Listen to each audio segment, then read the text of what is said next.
I gave you my heart. What's up everyone, my name is Rishi and welcome to my YouTube channel. We have with us the all new Moto One Fusion Plus and I have been using this device for at least a month now. So here is its detailed review.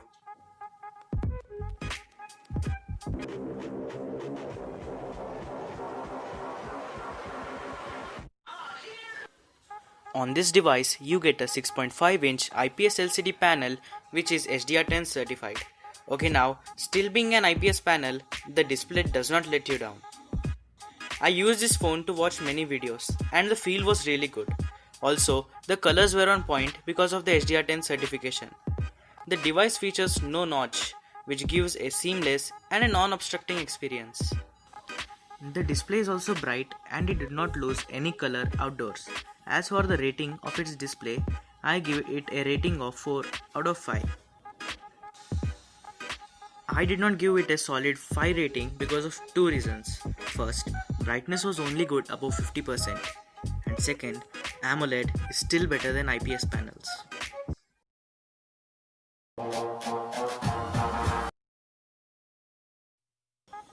So the build quality of this device neither feels premium nor cheap. It lies somewhere in the middle.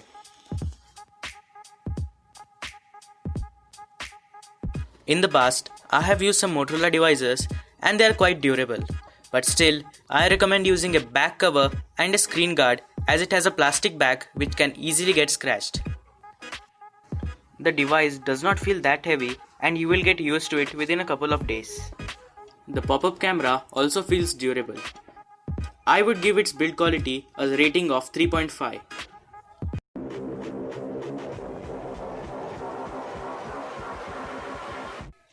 The Motorola One Fusion Plus is powered by Snapdragon 730G processor paired with 6 gigs of RAM which can easily handle intense gaming without any issues and gives a lag-free experience while playing those games. As for my experience, I did not notice any lag and the RAM management was also good. As for gaming, you can play graphic intense games such as Call of Duty Mobile, PUBG Mobile, PES 2020 in the highest setting without any kind of frame drop. Now here is some of the gameplay.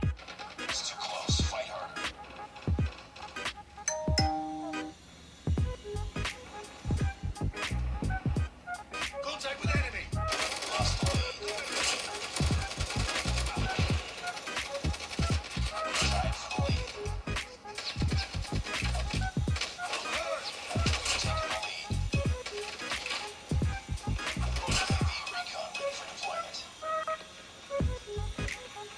At last, I would like to give the processor of this device a rating of 5.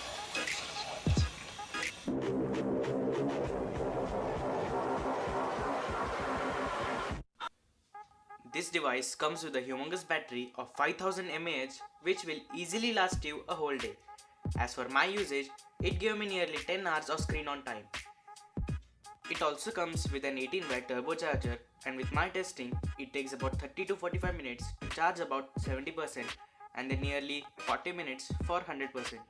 It is not much of a big deal as it has a large battery and an excellent battery backup. I would give its battery a rating of 4.5.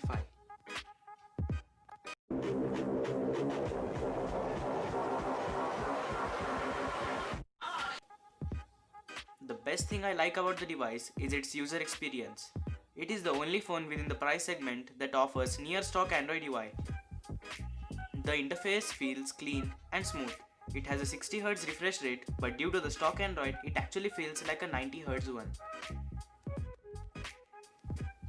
Along with stock interface, it also has some handy features such as chop for flashlight and twist for capture. These features were used by me a lot during these 28 days. I would give it a rating of 5.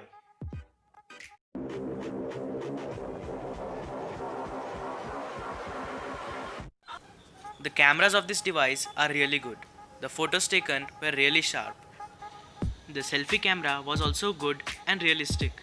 The videos could be recorded at a resolution of 4K UHD. On the rear, you get a 64 megapixel primary camera, an 8 megapixel ultra wide camera, a 5 megapixel macro camera, and a 2 megapixel depth sensor. On the front, you get a 16 megapixel primary camera. Here are some of the camera samples.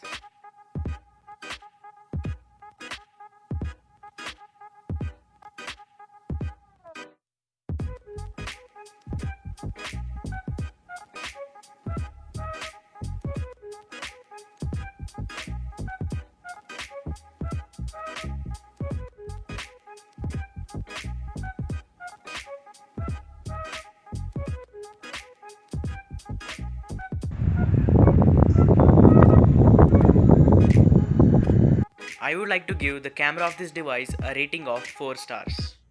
The final ratings of this device are as follows.